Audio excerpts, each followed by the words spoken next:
मैं देखता हूं कि देखो mr ओमेगा स्क्वायर का इधर वाला कंपोनेंट कितना आएगा, वो आ जाएगा mr omega square cos theta. सोच पा रहे हैं क्या? तो मैं सीधे लिखूंगा कि जो नॉर्मल की वैल्यू आ रही है उस नॉर्मल की वैल्यू आ रही है mg minus mr omega square का cos थीटा कंपोनेंट, है ना। 500 न्यूटन, इधर वेट आया था मेरे पास 250 न्यूटन, और बीच में ऐसी जगह है जहां पर वेट कितना आएगा 0। अच्छा, उसके बाद क्या होगा, उसके बाद फिर से वेट बढ़ना शुरू होगा और 250 पहुंच जाएगा। तो मुझे तो ऐसा ग्राफ देखना है जो 500 से शुरू हो, 0 पहुंचे और फिर 250। जय हिंद प्यारे बच्चों, स्वागत है आपका भौतिकी प्लस के इस प्लेटफॉर्म पर। और आज हम लोग जेई सेंचुरी के इस वीडियो में एक्सेलरेशन ड्यू टू ग्रेविटी को समझेंगे। क्या होता है ये एक्सेलरेशन ड्यू टू ग्रेविटी? अरे बचपन में देखा था कि वो न्यूटन अंकल ने पेड़ के नीचे बैठ के और जब एप्पल को गिरते हुए देखा तो मन में विचार किया कि कोई तो है जो इसे खींच रहा है। उसी ग्रेविटी की हम लोग बात करने वाले हैं, लेकिन उसकी ग्रेविटेशन एक्सेलरेशन सर वो तो 9.81 होती है ना मीटर पर सेकंड स्क्वायर। हाँ होती है, लेकिन वो सिर्फ अर्थ की सरफेस पर होती है। कहीं और अर्थ के हिस्से में जाने पर, हाइट में जाने पर, डेप्थ में जाने पर, या फिर अर्थ के रोटेशन की वजह से जो भी चेंजेस होते हैं उसे आज हम देखने की कोशिश करेंगे डेप्थ में। आइए जरा देखते हैं। तो भाइया इस वीडियो में हमारा जो एजेंडा रहने वाला है वो रहने वाला है पहले तो expression for acceleration due to gravity, कि वो ग्रेविटेशनल एक्सेलरेशन जो रहती है उसको मेजर करने के लिए एक्सप्रेशन क्या होता है, फॉर्मूला क्या होता है, उसे हम लोग देखेंगे। फिर उसके वेरिएशंस पर जाएंगे हम लोग, और हम टोटल 4 वेरिएशंस देखने वाले हैं। पहला due to shape of earth, दूसरा ड्यू टू हाइट, तीसरा ड्यू टू डेप्थ, और चौथा due to rotation of earth. यानी कि पहले में हम देखेंगे कि जो अर्थ का अजीब सा शेप रहता है which is not perfectly symmetrical, वो परफेक्ट स्फेरिकल नहीं रहता है, तो उस केस में एक्सेलरेशन ड्यू टू ग्रेविटी कैसे चेंज होती है। फिर हम देखेंगे कि भैया अगर मैं हाइट पर गया, अर्थ के सरफेस से ऊपर की तरफ गया अगर मैं हाइट पर, तो एक्सेलरेशन ड्यू टू ग्रेविटी कैसे चेंज होती है। फिर अगर जमीन में गड्ढा खोद दिया और नीचे गया तो एक्सेलरेशन ड्यू टू ग्रेविटी कैसे चेंज होती है, और अर्थ के रोटेशन की वजह से क्या ग्रेविटी पर कोई इफेक्ट आता है। ये 4 चीजें हम लोग देखने वाले हैं। चलिए तो भैया पहली चीज, what is acceleration due to gravity. अब मुझे पता है कि किसी भी ऑब्जेक्ट पर अगर मान लिया ये मास, मेरा कुछ मास है कैपिटल है, और मान लिया कोई दूसरा मास है जो कि है स्मॉल एम, ठीक है भैया। मान लिया इन दोनों के बीच की जो दूरियां हैं वो दूरी है कुछ r, तो जरा मुझे बताओ फोर्स कितना होगा। भाई इनका आपस में फोर्स होगा F equals to G M M upon R square. और मुझे पता है क्या कि अगर मैं इसे सोर्स मास मान लूं जिसकी वजह से मुझे एक्सेलरेशन ड्यू टू ग्रेविटी निकालनी है, और अगर मैं इसे टेस्ट मास मान लूं जिसकी हेल्प से मैं एक्सेलरेशन ड्यू टू ग्रेविटी निकाल सकता हूं, जिसका एक्सेलरेशन ड्यू टू ग्रेविटी में कंट्रीब्यूशन नहीं है, तो अगर मैं इस मास पर एक्सेलरेशन निकालूं तो बेटा वो एक्सेलरेशन कितनी आएगी, वो आएगी इस फोर्स को जिस मास पर निकालना है, जो टेस्ट मास है उससे डिवाइड कर दो। यानी कि मेरे पास आ गया G M upon R square. Sir ये तो ग्रेविटेशनल फील्ड है। हाँ बेटा, ग्रेविटेशनल फील्ड और gravitational acceleration due to gravity जो चीजें रहती हैं वो दोनों की दोनों सेम मैग्नीट्यूड्स की आती हैं, ऐसी में प्रतीत होती है। फिर सर इसमें अंतर क्यों है? क्योंकि एक्सेलरेशन ड्यू टू ग्रेविटी हम लोग नॉर्मली एक प्लेनेट के लिए डिफाइन करते हैं, स्पेशली अधिकतर केसेस में for the surface of planet. तो सर अगर कोई प्लेनेट हो तो क्या होगा, देखो जरा, ये अगर एक प्लेनेट है, इसकी वैल्यू मास अगर कैपिटल एम है और अगर इसकी रेडियस कैपिटल आर है, तो इसकी सरफेस पर अगर कोई इंसान खड़ा होगा ऐसा, हेलो, तो अगर इस सरफेस पर इंसान पर मुझे एक्सेलरेशन निकालनी है तो बेटा यहां पर एक्सेलरेशन की वैल्यू आएगी इस पर्सन के लिए G capital M upon R का स्क्वायर, और ये आगे acceleration due to gravity due to this planet of mass capital M and radius capital R at this surface of planet. क्या ये मैं सोच पा रहा हूं? सर अगर मैं किसी इंसान को ऐसे हवा में खड़ा कर देता हूं, कहां पर हवा में, ऐसे, ये लो, ये ऐसे हवा में है, ये रेडियस अर्थ के सेंटर से पर्सन तक की है स्मॉल आर, तो इस पर एक्सेलरेशन ड्यू टू ग्रेविटी कितना होगा भैया? इस पर एक्सेलरेशन ड्यू टू ग्रेविटी जो होगा वो होगा G M upon small R का स्क्वायर, क्योंकि मैं तो सेंटर से दूरी ले रहा हूं। और अगर आउटसाइड द सॉलिड स्फीयर बात करूं, क्योंकि ये जो प्लेनेट है कैसा है, सॉलिड स्फीयर, तो आउटसाइड अगर सॉलिड स्फीयर की बात करूं तो मुझे तो पॉइंट मास मान के सेंटर से डिस्टेंस लेके G M upon R square करना है, ये मुझे आता है। ठीक बात है क्या? आइए आगे बढ़े। तो भैया इसमें वेरिएशंस कैसे कैसे हो सकते हैं, बहुत प्यारी सी चीज है, बहुत छोटी सी चीज है, जरा ध्यान से देखना कि अगर मैं अर्थ की शेप की बात करूं तो it is not perfect spherical. फिर अर्थ का शेप कैसा होता है? अर्थ का shape is something like this, इसे बोलते हैं इलिप्सॉइड, है ना। इलिप्स को ऐसे घुमा दो 3D में तो जो बनेगा वो इलिप्सॉइड है। इसका मतलब अगर ये पोल है तो this is radius of this is pole, this is equator, this is radius of equator, और ये होगा रेडियस ऑफ पोल। अर्थ के शेप में अगर आप रेगुलरिटीज की बात करें तो बेटा जो पोल की और इक्वेटर की रेडियस है इनमें डिफरेंस होता है। कौन ज्यादा होती है? मुझे पता है कि जो रेडियस ऑफ इक्वेटर है वो ज्यादा होती है रेडियस ऑफ पोल पर, ये लगभग 21 किलोमीटर का डिफरेंस देती है, एवरेज डिफरेंस। तो जरा मुझे बताओ कि अगर रेडियस ऑफ इक्वेटर ज्यादा है कंपेयर टू रेडियस ऑफ पोल, तो मुझे तो पता है ना कि एक्सेलरेशन ड्यू टू ग्रेविटी जो होती है सरफेस पर वो होती है gm/r²। तो जहां की r ज्यादा वहां की एक्सेलरेशन ड्यू टू ग्रेविटी कम। That means gravity of equator will be less than gravity of pole. ये आ गया मेरा पहला variation due to shape of earth. क्या मुझे समझ में आ रहा है? फिर सर और क्या वेरिएशन हो सकते हैं?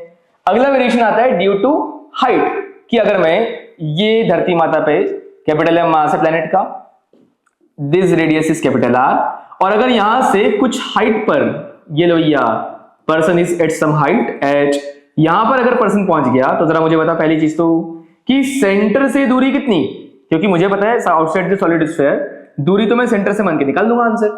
तो सेंटर से दूरी जो होगी that will B capital R plus small H, total दूरी इज आर प्लस एच। ठीक बात है क्या? तो अगर मैं एक्सेलरेशन ड्यू टू ग्रेविटी की वैल्यू निकालना चाहूं तो भैया वो वैल्यू कितनी आएगी? That g dash will be g capital M upon r plus h का होल स्क्वायर होगा। यस, क्यों नहीं? फिर क्या किया जाए? फिर इसे थोड़ा सा और सिंप्लीफाई किया जाए। कैसे? कि मैं लिख सकता हूं gm अपॉन यहां से कैपिटल R स्क्वायर को मैंने कॉमन लिया तो मेरे पास बच गया डिवाइड में ही 1 प्लस h बाय r का होल स्क्वायर, और इसे मैं बोल सकता हूं कि देखो भैया gm अपॉन r स्क्वायर क्या होता है? स्मॉल g, तो ये आ गया small g upon 1 plus h by r का होल स्क्वायर, या फिर इसे मैं बोल सकता हूं g into 1 plus h by r to the power -2। नहीं आया? ये मेरे पास है एक्सप्रेशन। लेकिन यहां पर आता है एक अप्रोक्सीमेशन। क्या अप्रोक्सीमेशन? कि अगर सिर्फ तभी जब height is very very very very less than r। भैया आप जरा सोचो कि अर्थ के सरफेस पर टॉप मोस्ट पॉइंट कहां जाओगे आप? अगर मैं टॉप मोस्ट माउंटेन की हाइट ले लूं तो वो माउंट एवरेस्ट होती है 8848 मीटर, यानी कि लगभग 8 किलोमीटर के आसपास। मान लिया राउंड फिगर में 9 या 10 मान लो। अर्थ की रेडियस कितनी है? 6400 किलोमीटर, और उसके ऊपर 10 किलोमीटर, बहुत ज्यादा जानते हैं ना भाई। 8 जो अर्थ की रेडियस है 6400, उसके कंपैरिजन में 10 किलोमीटर तो बहुत छोटी है। अगर वो बहुत छोटी लेंथ है तो क्या वो मेरे पास h very very very very less than r को फॉलो करेगी? है ना? और उस केस में मैं बोल सकता हूं कि जो आपके पास g डैश आया है जिसकी वैल्यू आ रही है आपके पास g into 1 plus h by r to the power -2। बेटा यहां पर मैं बाइनोमियल थ्योरम लगा सकता हूं क्या? यस, मुझे पता है कि अगर 1 plus x to the power n होता है बाइनोमियल में, और अगर x की वैल्यू 1 से बहुत छोटी है तो मैं इसे लिख सकता हूं 1 प्लस nx, है ना? पावर अंदर आ जाती है मल्टीप्लाई में। That means g dash can be written as g into 1 minus 2h by r। I am using binomial approximation. कर पाऊंगा? तो ये आ गया मेरे पास g dash equals to g into 1 minus 2h by r। This is the variation of acceleration due to gravity for a height. Height कहां से नापेंगे? सरफेस ऑफ प्लेनेट से। ठीक बात है क्या? चलिए अगले वेरिएशन की बात की जाए तो भैया इट इज फॉर डेप्थ। मतलब ऐसा कि अर्थ के सरफेस में आपने इसकी रेडियस r है और आपने यहां पर डेप्थ में कुछ सरफेस से नीचे d डिस्टेंस पर इस जगह पर आपने किसी पर्सन से किसी ऑब्जेक्ट्स पर ग्रेविटी पूछी। अब ये कैसे निकालूं मैं? तो जरा मैंने देखना कि भाई ये मान लिया मैंने डिस्टेंस है कुछ x, तो जरा मुझे बताओ x की वैल्यू कितनी है? x की वैल्यू है r minus D, where x is distance from the centre. ठीक, अब मुझे पता है कि किसी सॉलिड स्फीयर के अंदर जो ग्रेविटेशनल फील्ड होती है, जो कि एक्सप्रेशन निकाल सकते हैं हम लोग एक्सेलरेशन ड्यू टू ग्रेविटी के लिए, उसकी वैल्यू होती है मेरे पास, मैं लिख सकता हूं g dash is gmx upon r cube. हाँ जी, तो ये क्या हो जाएगा? ये हो जाएगा मेरे पास gm, और x कितना है? x है r minus D. r minus D, जरा देखो इसको मैं भी अलग अलग कर रहा हूं, तो r स्क्वायर यहाँ पे और एक r यहाँ पर। कर पाऊंगा क्या? है ना? फिर क्या करूं मैं? gm अपॉन r स्क्वायर को लिख दूंगा मैं g, और ये क्या लिख दूंगा मैं? ये लिख दूंगा 1 minus D upon capital R। बोल भाई ये हो पा रहा है क्या? तो this is g dash. g dash की वैल्यू मेरे पास जो आ रही है वो आ रही है g into 1 minus D upon r, है ना? अच्छा मुझे एक बात बताओ, क्या यहाँ पर कोई अप्रोक्सीमेशन यूज किया है मैंने? नहीं, बिल्कुल नहीं किया। यहाँ तो कोई भी अप्रोक्सीमेशन नहीं है, यानी कि ये जो फॉर्मूला मेरे पास आया है g dash equals to g into 1 minus D by r, it is for any case, चाहे वो डेप्थ छोटी हो चाहे वो बड़ी हो। हमारे बेसिक केस के लिए ये फॉर्मूला वैलिड है। सोच पा रहे हैं क्या? ये एक्सप्रेशन वैलिड है हमारे लिए। फिर अगली चीज नेक्स्ट भैया, एक्सेलरेशन ड्यू टू ग्रेविटी का वेरिएशन ड्यू टू, अगर मैं ग्राफ देखूं, ओहो ग्राफ कैसा आएगा? देखो मेरे पास दो केस आए।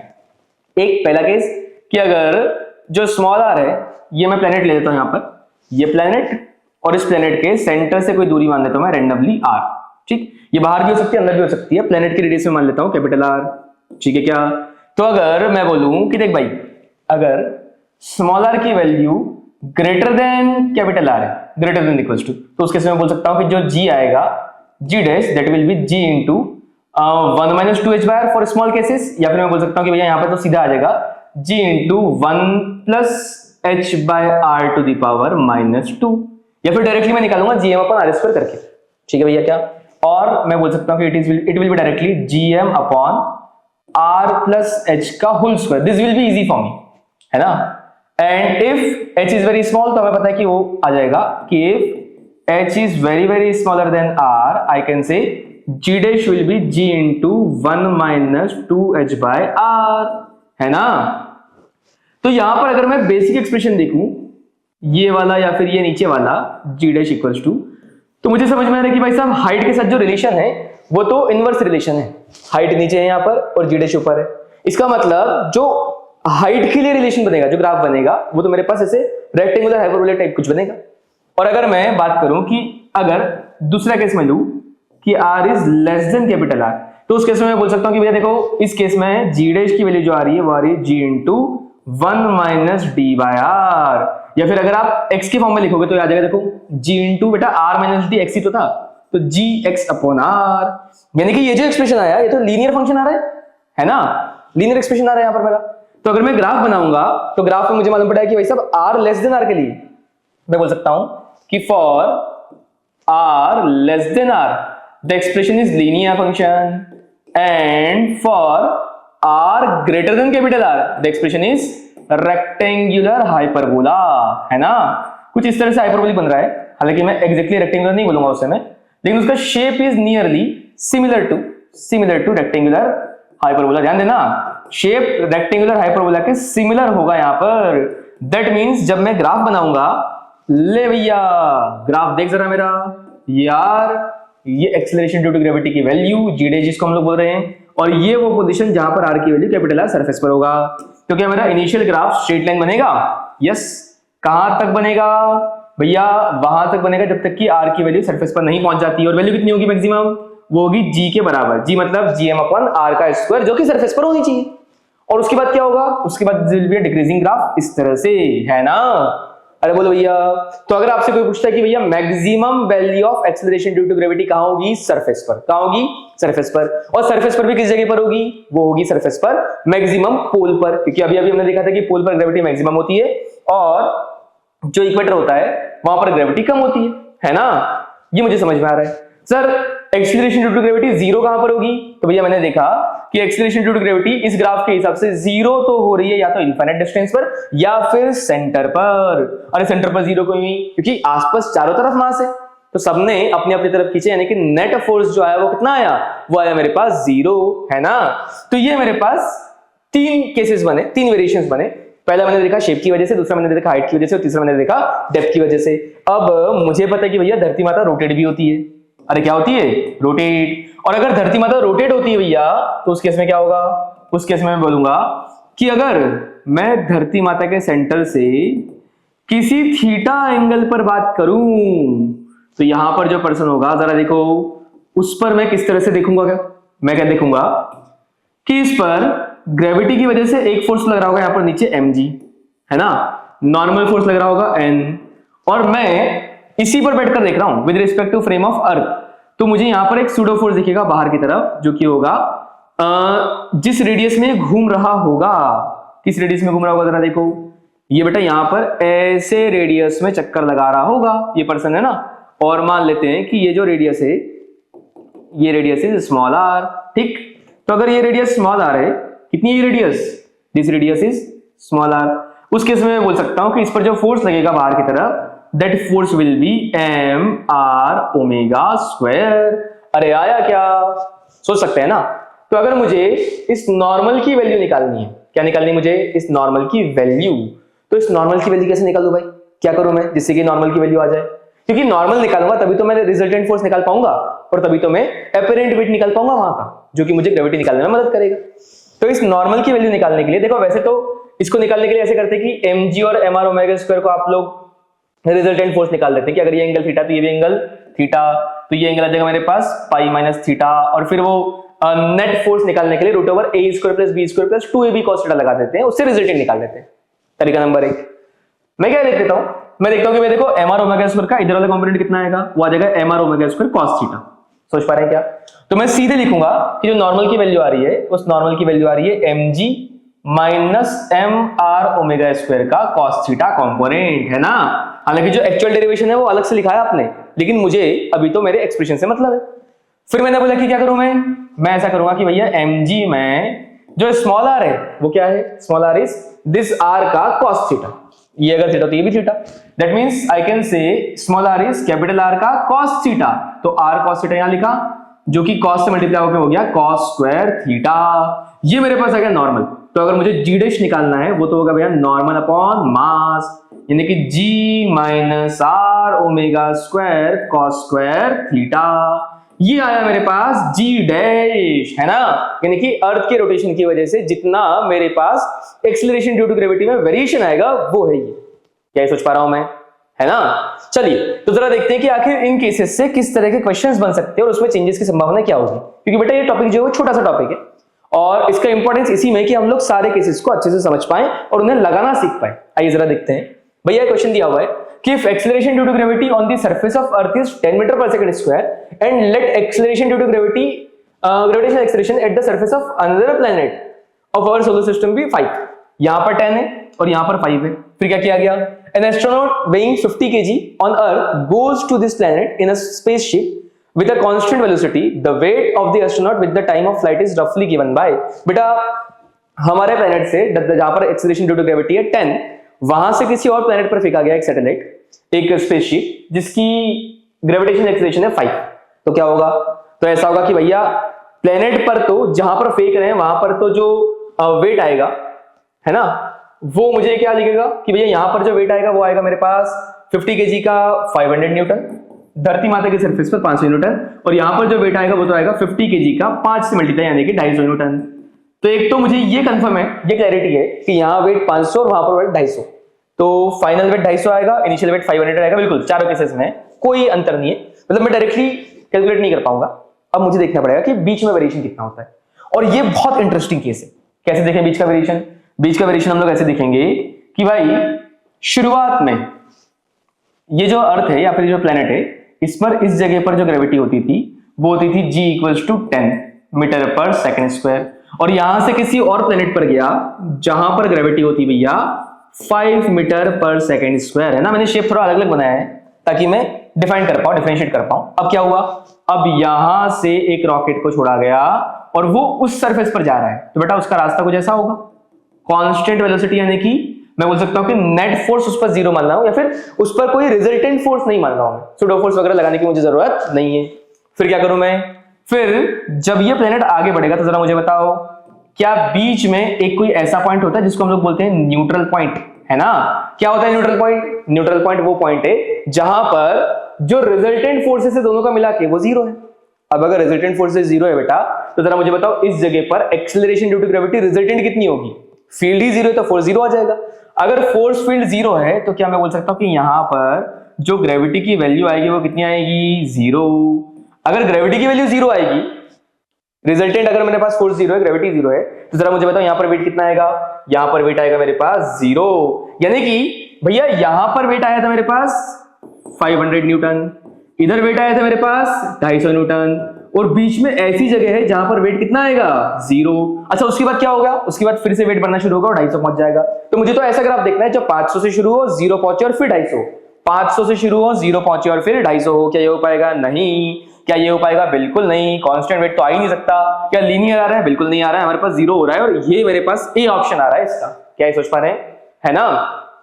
यहां पर कुछ और इंटरेस्टिंग क्वेश्चंस भी बनते हैं इसके बाद में। कैसे बनते हैं कि एक प्लेनेट से दूसरे प्लेनेट पर पहुंचने के लिए कितनी मिनिमम स्पीड देनी पड़ेगी, और ऐसे क्वेश्चंस भी आते हैं। लेकिन अभी के लिए मैं सीधे बोल सकता हूं कि बीच में एक न्यूट्रल पॉइंट आएगा जहां पर वेट कितना होगा? 0। चलिए एक और क्वेश्चन देखते हैं।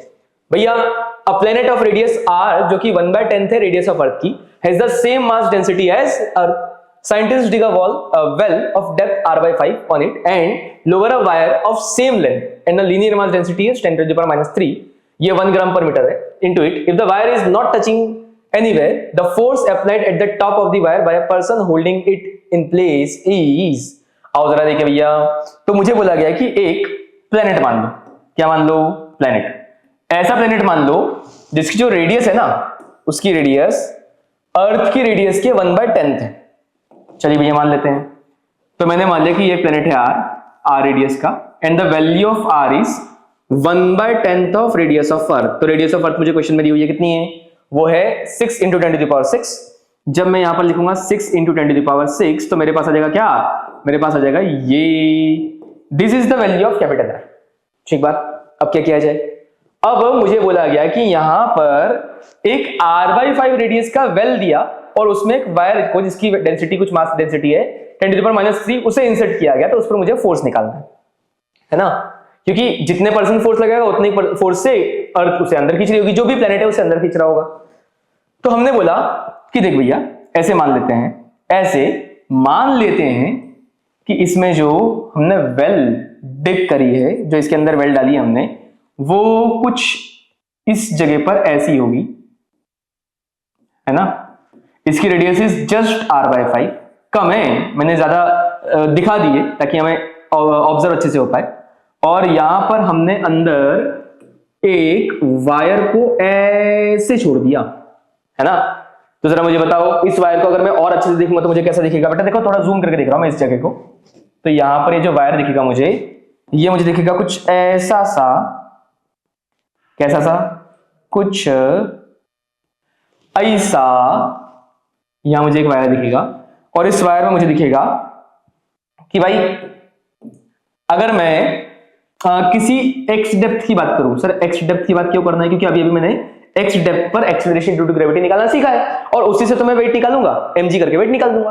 तो अगर मैं यहां पर किसी x डेप्थ पर एक छोटा सा मास दूं, कितनी लेंथ का, dx लेंथ का, सर ये सब क्यों कर रहे हो, क्योंकि बेटा वेरिएबल ग्रेविटी है ना, वेरिएबल ग्रेविटी में मुझे अलग अलग जगह पर अलग अलग फोर्स मिलेगा, डायरेक्टली मल्टीप्लाई नहीं कर पाऊंगा। इस dx लेंथ में जो dm मास आया वो कितना होगा, वो होगा भैया लैम्डा इंटू dx। लैम्डा क्या है, वो जो मास पर यूनिट लेंथ है उसको मैंने बोला लैम्डा। अब यहां पर जो ग्रेविटी आएगी वो कितनी आएगी, वो आएगी मेरे पास g डैश, जिसकी वैल्यू आएगी g into 1 - x upon r। r is radius of the planet, तो 1 - x अपॉन r। तो सर फोर्स कितना होगा, दैट फोर्स df, छोटा सा force df will be dm into g dash, dm into g dash, यानी कि मैं बोल दूंगा dm कितना, लैम्डा इंटू dx, और g डैश कितना, g into 1 - x upon r। तो ये मेरे पास आ गया लैम्डा इंटू g, पीछे मेरे पास आया 1 - x अपॉन r, और इंटीग्रेशन में आया dx। ये छोटा सा फोर्स है, और अगर मुझे ऐसे सारे छोटे छोटे फोर्स का सम निकालना है तो मैं क्या करूंगा, मैं करूंगा इंटीग्रेट। समझ आया क्या करना है, एक छोटे से मास पर फोर्स निकाला और सारे मास पर रिजल्टेंट फोर्स निकालने के लिए इंटीग्रेट कर दिया।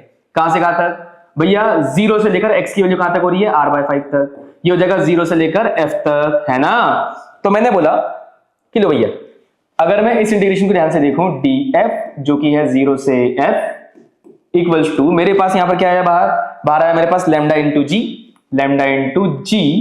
और क्या आया, और आया मेरे पास 1 - x/r का dx, integration 1 - x upon r dx, कहां से कहां तक, 0 से r/5 तक, है ना। आओ जरा देखें, ये तो आ जाएगा f, फिर ये कितना आ जाएगा, ये आ जाएगा lambda into g as it is, ये क्या आ जाएगा 1 का इंटीग्रेशन x यानी कि r/5, माइनस क्या आ जाएगा, माइनस में आ जाएगा 1/r into x²/2, that means r²/25 multiplied by 2। ये मेरे पास आ रहा है।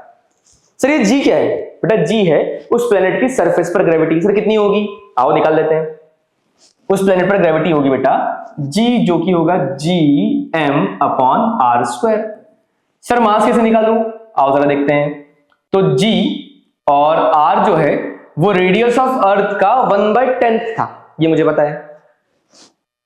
मैंने बोला कि भाई मास जो होगा वो होगा डेंसिटी इंटू वॉल्यूम, तो 4/3 पाई r³ r² से r³ गया, मुझे मिल रहा है ये आ रहा है मेरे पास 0 इंटू 4/3 पाई इंटू r। तो भैया g जो आ रहा है, ग्रेविटी जो आ रही है वो आ रही है मेरे पास प्लेनेट की किसी के लिए भी लिए, वो आ रही है मेरे पास 0.4π/3 इंटू r। तो अगर मेरे पास डेंसिटी कांस्टेंट है, जैसे इस क्वेश्चन में बोला गया है कि जो डेंसिटी है, क्या है डेंसिटी, देखो भैया मुझे बोला गया कि भाई साहब जो प्लेनेट लिया हमने वो सेम मास डेंसिटी लिखा हुआ, देखो यहाँ पर अगर मास डेंसिटी सेम है तो मैं सीधे सीधे बोल सकता हूं कि मास डेंसिटी सेम होने पर जो ग्रेविटी है it will be proportional to radius. और जरा मुझे बताओ, हमारा जो प्लेनेट है उस प्लेनेट की रेडियस अर्थ की रेडियस के मुकाबले कितनी है? 1/10। तो हमारे प्लेनेट की जो ग्रेविटी होगी जी, वो भी अर्थ के मुकाबले कितनी होगी? 1/10। तो मैं लिख सकता हूं कि यहां पर दिस लैम्डा इज गिवन 10⁻³ है ना। जी को लिख सकता हूं मैं 10/10। 10 से डिवाइड क्यों किया? क्योंकि ग्रेविटी को 1/10 करना था। इस प्लेनेट की ग्रेविटी हमारे अर्थ के मुकाबले 1/10 होगी। वैसा मैं लिख सकता हूं कि gravity of planet will be 1/10 compared to gravity of earth. अब क्या करूं आगे?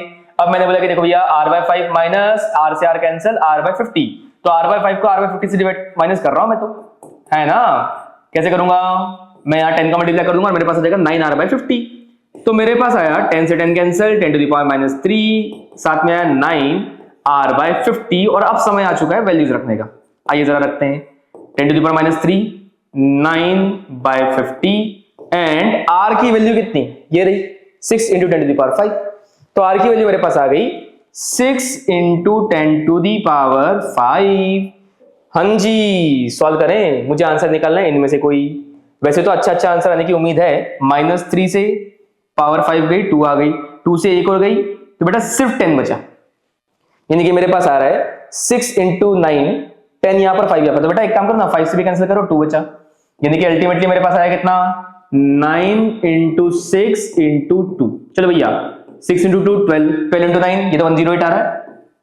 इसका मतलब मेरे पास जो फोर्स आ रहा है वो आ रहा है 108 न्यूटन। कौन सा? हाँ, बी ऑप्शन।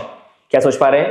तो बेटा हमने इस वीडियो में जनरली जो चीजें हम लोग ऑब्जर्व करते हैं वो करते हैं क्या क्या, कि हमने एक्सीलरेशन ड्यू टू ग्रेविटी क्या होती है सीखा, हमने उसके वेरिएशन सीखे, 4 वेरिएशन, शेप की वजह से, हाइट, डेप्थ और रोटेशन की वजह से। और फिर हमने 2 क्वेश्चंस में ये देखने की कोशिश करी कि अगर इस वेरिएशंस को यूज करना है मुझे कुछ अच्छे क्वेश्चंस में, तो उसे मैं कैसे करूंगा। आप जितने भी आपके जेईई में क्वेश्चंस आए उन्हें एक बार ट्राई कर सकते हैं। हालांकि ये जो क्वेश्चन है वो 2014 में आया हुआ था। तो इस तरह के क्वेश्चंस आप और ट्राई करें। All the best. और जितने क्वेश्चंस आप देखेंगे मुझे आशा है कि आप लोग काफी सारे क्वेश्चंस डायरेक्टली कर पाएंगे यूजिंग फॉर्मुला बेस्ड क्वेश्चंस, और कुछ क्वेश्चंस में आपको एक्स्ट्रा दिमाग लगाने की जरूरत पड़ेगी। चलिए